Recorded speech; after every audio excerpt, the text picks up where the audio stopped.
আপনাদের কথা শুনে আমি যতটুকু বুঝেছি যে আপনারা আসলে কোরআন এবং রসুলের বাণী ছাড়া অন্য কোনোভাবে অন্য কোনো কিছুই আপনারা মানে আপনাদেরকে পড়লে আরেকটু পরিষ্কার হবে যে আবারও বলি কেবল আল্লাহ তাআলার বিধানকেই একমাত্র হিদায়াত হিসেবে মানিয়ে নেওয়া, আল্লাহ তাআলার দেওয়া শরীয়তের বিপরীতে যাবতীয় নিয়ম নীতি পন্থা পদ্ধতিকে প্রত্যাখ্যান করা। এখনকার যে গণতান্ত্রিক সিস্টেম, সংবিধানের সিস্টেম, সেটা তো অনেকটা ওয়েস্টার্ন ডেমোক্রেসি বা যেটাকে আমরা বলি যে ওয়েস্টমিনিস্টার ডেমোক্রেসি, সেইটার আদলে অনেকখানি করা। তো সেইটা কি আপনাদের সাথে সাংঘর্ষিক না? আপনারা যদি এটা পরিবর্তন করেন আপনাদের মতের সাথে আর কি, না, মোটেই না, মতে মোটেই না। এটা যদি আপনি পরিবর্তন করেন তাহলে কি আপনাদের মতো আমি করে আগেই সংবিধান বলেছি যে পরিবর্তন হবে না কি? না, আমি আগেই বলেছি যে প্রত্যেকটা দলের এক একটা আদর্শ থাকবে, এটা খুবই স্বাভাবিক। একটা পলিটিক্যাল আইডিওলজি তার থাকবে, সবার আছে। সংবিধানটা কেমন যে হবে? যারটা ভেন্টিলেট করবে। Democracy itself not a ism, এটা একটা প্রসেস। আপনি ইজমে যাবেন, মানুষের কাছে আপনার প্রোডাক্ট আপনি ফ্লোট করবেন, আপনার বক্তব্য আপনি তুলে ধরবেন, আপনার আদর্শ আপনি তুলে ধরবেন। বেশিরভাগ জনগণ যখন আপনার আদর্শকে সাপোর্ট করবে, তখন স্বাভাবিক কারণেই বুঝতে হবে যে এই দেশের মানুষ এটাই চাচ্ছে, যে আদর্শ এটাই চাচ্ছে। ওকে, আমার আদর্শ যতদিন পর্যন্ত বেশিরভাগ মানুষ সাপোর্ট করবে না, আমাকে ধৈর্য ধরেই সেই পথে থাকতে হবে। ইসলামের ডেমোক্রেসির জায়গাটা কেমন? মানে ইসলাম কি, আপনি মদিনার কথা বলছিলেন, আমাদের রসুল সাল্লাল্লাহু আলাইহি ওয়াসাল্লাম বা তার পরে যেসব খলিফা অন্তত 4 জন 5 জন যেভাবে নির্বাচিত হয়েছিলেন বা যেভাবে ইয়েতে বসছিলেন, সেটি কি গণতান্ত্রিক উপায়ে নির্বাচিত হয়েছিলেন তারা? অবশ্যই, অবশ্যই। তারা তখন যারা মানে সমাজে মতামত দেওয়ার মতো সেই পর্যায়ের লোক ছিলেন, তাদের সকলকে নিয়ে তারা বসেছেন মসজিদে নববীতে অথবা অন্য কোনো জায়গায় বসে, তাদের অধিকাংশের মতের ভিত্তিতেই অ্যাপয়েন্টমেন্ট গুলা হয়েছে। আপনি তাই মনে করছেন? তাই মনে করছেন, এটাই ফ্যাক্ট, এটাই হিস্ট্রি। তারপরে যখন আব্বাসীয় উমাইয়া বা ওসমানিয়ারা বিউটিটা দেখেন আমাদের দেশে। জি, না, সেটা তো আমি খেলাফতে নিচ্ছি না, আমি খেলাফতের যুগটা বলতেছি। এরপরে ধরেন যখন হলো, এই খলিফা যখন কেউ হয়ে গেলেন, তিনি কিন্তু অ্যাবাব অল ইন অল হইতে পারলেন না। এই ধরনের বহু ঘটনা আছে, আমি এখন কথা লম্বা হবে, সেই উদাহরণ আমি দিচ্ছি না। বহু ঘটনা, মানুষ সেখানে হাইলি ডেমোক্রেটিক রাইট এক্সারসাইজ করেছে, আলহামদুলিল্লাহ। আচ্ছা, এটা যদি আমি বাংলাদেশের ক্ষেত্রে এইটাকে একটু বলি যে আপনাদের গঠনতন্ত্রে ইসলাম প্রচার, ইসলামের দাওয়াত, ব্যক্তি জীবনে ইসলাম চর্চার বিষয়টি নিয়ে বারবার বলা হয়েছে। এক্ষেত্রে বাংলাদেশের অমুসলিম নাগরিকদের জন্য বা যারা ইসলাম বিশ্বাস করবে না তাদের জন্য জামাতে ইসলামী রাজনীতি করার সুযোগটা আপনি কেমন দেখেন? আদৌ কোনো সুযোগ আছে কিনা? আমি পড়ছিলাম গঠনতন্ত্র, সেখানে আমি দেখতে পাচ্ছিলাম যে তারা সকল কিছু মেনে নিলে বড়জোর সহযোগী সদস্য হতে পারবেন। এটা বাংলাদেশের সংবিধানের সাথে সাংঘর্ষিক হবে না? বাংলাদেশের সংবিধান বলছে সবার জন্য অধিকার সমান হবে, কিন্তু আপনারা বলছেন যে মানে তারা আসলে একটা নির্দিষ্ট পর্যায় পর্যন্ত শুধু যেতে পারবে। এইটাকে আপনি একটু সাংঘর্ষিক মনে করেন? এটা আপনার একটা ভাইটাল কোয়েশ্চেন, অবশ্যই গুরুত্বপূর্ণ প্রশ্ন। দেখেন, আমরা তো কাউকে ইম্পোজ করব না, আমাদের আদর্শটা গ্রহণ করতে এবং দলে আসতে আমরা ইম্পোজ করব না, কিন্তু দলের দরজা তাদের জন্য বন্ধ করা যাবে। আমরা দরজা খোলা রেখেছি। প্রয়োজনে গঠনতন্ত্র তো আল্লাহর কোরআন না, কোরআনের আলোকে রচিত। কোরআন পরিবর্তন করা যায় না, কিন্তু গঠনতন্ত্র পরিবর্তন করা যায়। আমাদের গঠনতন্ত্রের দেখেন যে 22-23তম সংস্করণ পর্যন্ত হয়তো আছে, আপনি পাবেন। রাইট।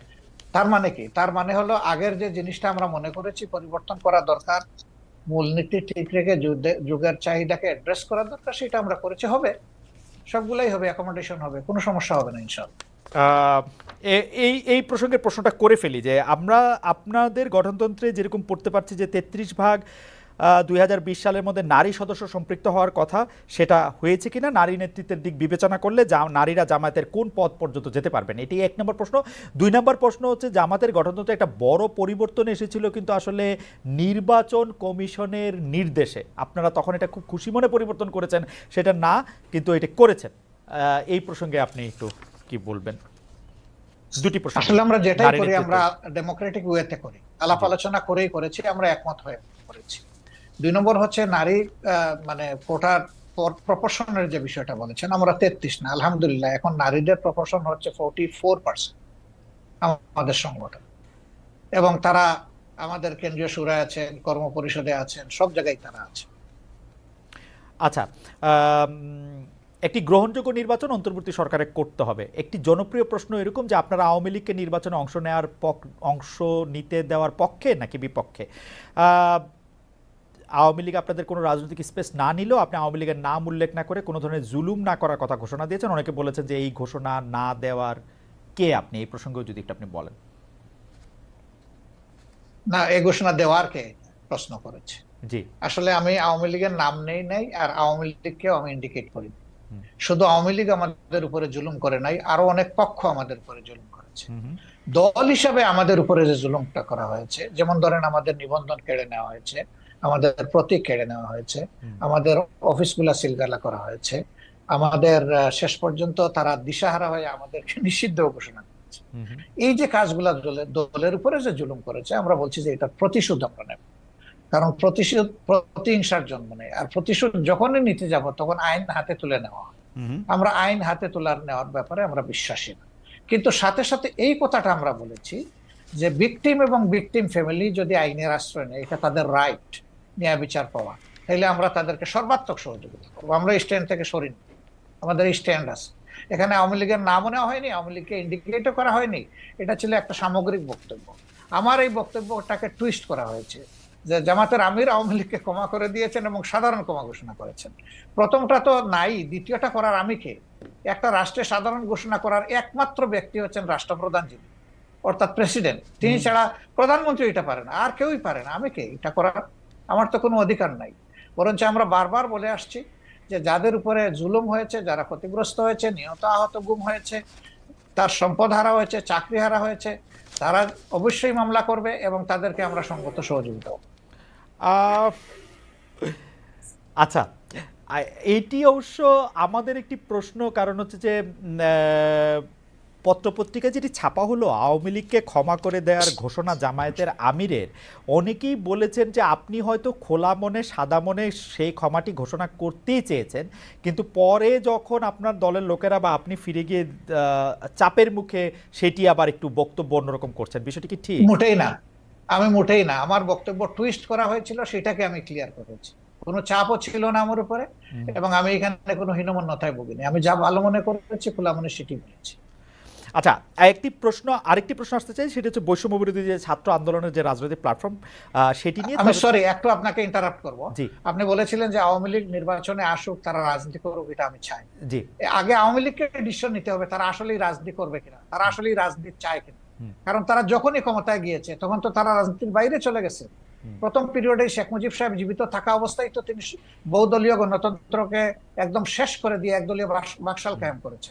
আওয়ামী লীগ যখনই ক্ষমতায় এসেছে সেই জিনিসটাই এস্টাবলিশ করার চেষ্টা করছে। এবারও তারা কিন্তু সে পথেই হাঁটছিল, এবং তাদের নেতারা বলতেন যে আমরা বাকশালের চেতনা অন্তরে ধারণ করি। সাংঘাতিক কথা। বাকশালের চেতনা যদি ধারণ করেন তো আওয়ামী লীগের নামে রাজনীতি করেন কেন? তাহলে তো তাদের সাহস করে বাকশালের নামেই রাজনীতি করতেন, দেখতেন যে জনগণ তাদেরকে কিভাবে রিসিভ করে। সেটা তো তারা করেননি। এই জন্য আওয়ামী লীগ আদৌ রাজনীতি করবে নাকি ফ্যাসিজম করবে, আগে আওয়ামী লীগ ডিসিশন নেয়। আচ্ছা, এই প্রসঙ্গে আমি একটু জানতে চাই, 96 সালে যখন বিএনপির বিরুদ্ধে আপনারা তত্ত্বাবধায়ক সরকার কায়েম করার জন্য আন্দোলন করছিলেন, তখন কি আওয়ামী লীগের সাথে আপনারা জোটবদ্ধ হয়ে রাজনীতি করেছিলেন? না না, আমরা কোনো জোট গঠন করিনি। তবে মাঝে মধ্যে তাদের সাথে আমাদের যৌথ সভা হয়েছে, কিন্তু কোনো জোট আমরা করিনি। আর সেই ইস্যুটাও দেখেন, সেটা ছিল কেয়ারটেকারের ইস্যু। আগামীতে যদি আরো পেয়েছি যেখানে রাস্তায় চলাচলরত নারীরা আক্রান্ত হয়েছেন, পোশাক নিয়ে নারীদের কটূক্তি করা হয়েছে বা হচ্ছে, এসব ঘটনায় আপনাদের ক্ষেত্রে আপনাদের সমর্থন কি আছে? অনেক ক্ষেত্রে তৌহিদি জনতার কথা বলা হয়েছে। আমি একটু শেষ করি, আমরা একটু শেষ করি। তো অনেক ক্ষেত্রে তৌহিদি জনতার কথা বলা হচ্ছে। এই তৌহিদি জনতা আসলে কারা, তাদের আপনি চেনেন কিনা, জানেন কিনা? জনাব মামুনুল হক। আমি তৌহিদি জনতার পরিচয়ে যাচ্ছি না। আমি প্রথম আপনাদের এবং আমাদের আজকে সম্মানিত অতিথি যে কথাগুলো বললেন, সেই কথাগুলো সমাজের খুবই একেবারে বিচ্ছিন্ন কিছু ঘটনা। আর এর বিপরীত দিকে আমরা এই দেশে এই মানে প্রকৃত অর্থে যারা প্র্যাকটিসিং মুসলিম, আমরা আমাদের বেশভূষায় এবং লেবাস পোশাকে আমরা যে কতটা এখানে নানাভাবে বৈষম্যের শিকার, হেনস্থার শিকার, তার খুব কম দৃষ্টান্তই আপনারা মিডিয়াতেও আনেন। আর আপনাদের এই সাধারণ যেই যারা মহলে চলাফেরা করেন, আপনাদের খুব কম আমার মনে হয় এটা জানাশোনা আছে। এই যে কালী পূজার যে দৃষ্টান্ত উনি আনলেন, আমি যদি এর বিপরীতে দৃষ্টান্ত আনি যে বাংলাদেশের বুয়েটের মতো একটা শিক্ষা প্রতিষ্ঠানে সেখানে সব ধরনের গান বাদ্য ইত্যাদির অনুষ্ঠানগুলো দেদারসে হচ্ছে, কখনোই সেখানে এটা নিয়ে কখনো কোনো সময় পারমিশনের ক্ষেত্রে কোনো বিধিনিষেধ হচ্ছে না। অথচ তারা একটা কোরআনের তাফসিরের আলোচনা করতে গিয়ে অনুমতি চেয়েছিলেন। রাসূল সাল্লাল্লাহু আলাইহি ওয়াসাল্লামের জীবনী আলোচনার মতো খুব একটা সাধারণ মানের ধর্মীয় অনুষ্ঠান আয়োজন করা পারমিশন চেয়েও বুয়েটের কর্তৃপক্ষের কাছ থেকে সেই অনুমোদনটা পাননি। এটা সকল মিডিয়াতে এসেছে। ঢাকা বিশ্ববিদ্যালয়ের কথা যদি বলি, এই ঢাকা বিশ্ববিদ্যালয়ে আপনার কত বছর, কত যুগ পর্যন্ত ইসলামের নামে কোনো ছাত্র সংগঠনকে আপনারা একটা প্রোগ্রাম করতে দেয় নাই, অথচ সেখানে অন্য সব ধরনের ছাত্র সংগঠনগুলো তারা কার্যক্রম পরিচালনা করছে। কমিউনিজমের মতাদর্শের যারা তারা করতে পারবে, অন্যান্য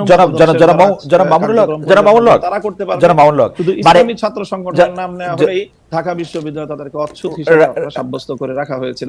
এই বিষয়ে তো কোনোদিন ওরা কথা বলেন। একটু জানতে চাইছি যে ইসলামের নাম নিয়ে কোনো প্রোগ্রাম ঢাকা বিশ্ববিদ্যালয় হয় না, কিন্তু অন্য কোনো ধর্মীয় আলোচনার বা কোনো এরকম কোনো প্রোগ্রাম কি হয়েছে? মানে আসলে তো ইসলামের নিয়ে অনেক ধরনের প্রোগ্রাম ঢাকা বিশ্ববিদ্যালয়ে হয়েছে, সেটা আমিও জানি, ইসলামের নিয়ে অনেক কিছু হয়েছে। ব্যাপকভাবে দেখেন, প্রায় প্রতিটি হলেই খুব সুন্দরভাবে আমি আপনাকে ব্যাপকভাবে সেখানে হিন্দু ধর্মাবলম্বী সংখ্যা কত সেটারও কোনো হিসাব করা হয় না, তাদেরকে নির্বিঘ্নে হলের মধ্যে জাঁকজমকপূর্ণভাবে তারা পূজোর আয়োজন করছে। আমি জনাব মামুনুল হক ঢাকা বিশ্ববিদ্যালয়ের ব্যাপারটা একটু বলি।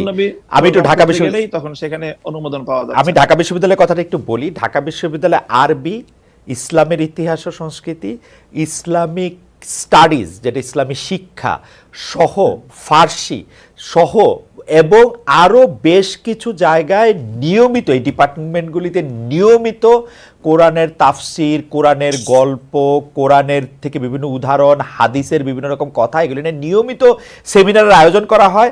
নিয়মিত কিন্তু এগুলি করা হয় একাডেমিক কার্যক্রমের অংশ হিসেবে, এবং সেইটা শুধু একাডেমিক কার্যক্রমের অংশ হিসাবে না, মানে সেইটা যে সিনেট হল এর মধ্যেও অনেক সময় সেটা হয়ে আসছে, হবে, মানে সেটাতে কোনো, কিন্তু আপনি বলছেন যে এটা হয় না। আপনার ঢাকা বিশ্ববিদ্যালয়ের একজন, আমি ঢাকা বিশ্ববিদ্যালয়ের একজন অধ্যাপককে জানতে চাই, ঢাকা বিশ্ববিদ্যালয়ের অধ্যাপককে একজন বলতে চাই, ঠিক একই ভাবে যে কালী পূজার যে ঘটনা ম্যাডাম বললেন, সেটাও অবশ্যই ঘটনা সম্পর্কে তো আমরা বিস্তারিত জানি না, হয়তো কোনো ছাত্র বিচ্ছিন্ন হবে সেই ধরনের কিছু করে থাকতে পারে, সেটাকে হিন্দু ধর্মাবলম্বীদের বিরুদ্ধে একটা অভিযান বা একটা ভূমিকা হিসাবে চিহ্নিত করার কোনো মানে আমাদের কাছে তো প্রমাণ। আচ্ছা, আমরা একটু ম্যাডামের কাছে, সে প্রকৃত অর্থে যারা দাড়ি টুপিওয়ালা মুসলমান হিসাবে ইসলাম ধর্মকে তারা সকল ক্ষেত্রে প্র্যাকটিস করতে চায়, বিশেষ করে রাজনৈতিক ক্ষেত্রে যারা আমরা ইসলামকে প্র্যাকটিস করতে চাই, আমরাই হলাম প্রকৃত অর্থে বাংলাদেশে আসলে সংখ্যালঘু, এবং আমরাই সবচেয়ে বেশি বৈষম্য এবং নানা ধরনের অত্যাচার এবং নিপীড়নের শিকার,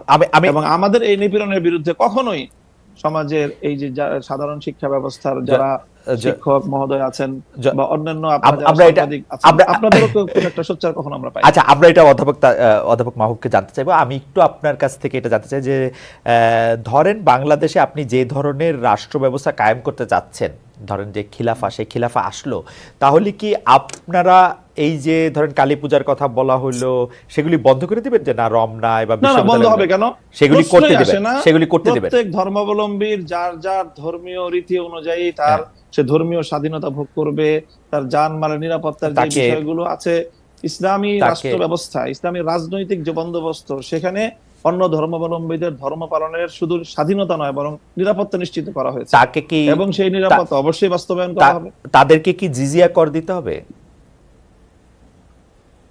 এখন আমি প্রথমেই কথা বলি যে আমরা মুসলিম কি অমুসলিম, যদি আমি মুসলিম হয়ে থাকি তাহলে আমাকে অবশ্যই কোরআনের প্রত্যেকটা আইনকে বিশ্বাস করতে হবে, মানতে হবে। আমরা আপনাদের কাছে পাল্টা প্রশ্ন করি খালেদ মহিউদ্দিন সাহেবকে এবং আজকে আমরা অতিথিকে, যে আমরা এজ এ মুসলিম আমরা কোরআনের প্রত্যেকটা বিধানকে শ্রদ্ধা করি কিনা, এবং প্রত্যেকটা বিধান আল্লাহর পক্ষ থেকে প্রদত্ত সেই হিসাবে আমি বিশ্বাস এবং মানি কিনা, সেটা বলেন আপনারা।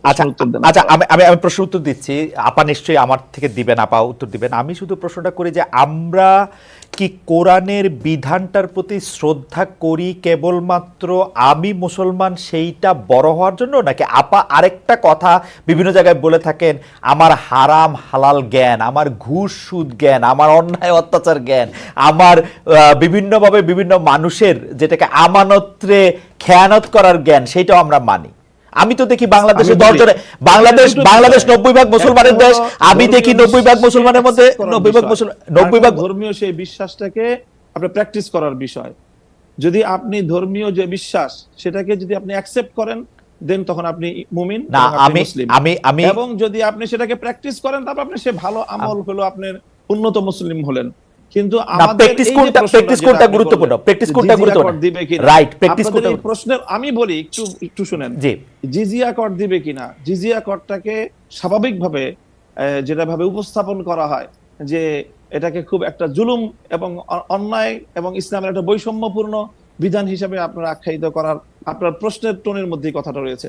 জিজিয়া কর এটা হলো মুসলমানদের কাছ থেকে জাকাত নেওয়া হয়, সেই জাকাত হলো তাদের অর্থনৈতিক রাষ্ট্রীয় যেই আপনার এই সোর্স, সেই সোর্সের এখান থেকে একটা ইনকাম। ঠিক তেমনি ভাবে অমুসলিমরা জাকাত দিবে না, তারা জাকাতের পরিবর্তে তারা জিজিয়া এবং কর দিবে, এবং এই জিজিয়া করের বিনিময়ে তারা তাদেরকে রাষ্ট্র সব ধরনের নিরাপত্তা এবং তাদের যে সার্ভিস গুলো দিবে, এটাকে আমরা সার্ভিস চার্জ বলতে পারি আসলে মূলত জিজিয়া কর। ওকে, অধ্যাপক মামুনুল্লাহ, সরি, অধ্যাপক তাসনিম সিরাজ মাহবুবের কাছে আমি একটু আসবো। আমি শুধু জানতে চাইছিলাম যে জাকাত যেমন একটা নির্দিষ্ট পরিমাণ ধন সম্পত্তি থাকলে সেই নির্দিষ্ট পরিমাণ ধন সম্পত্তির উপর ভিত্তি করে জাকাত দেওয়াটা যে জিজিয়া করো কি তাই?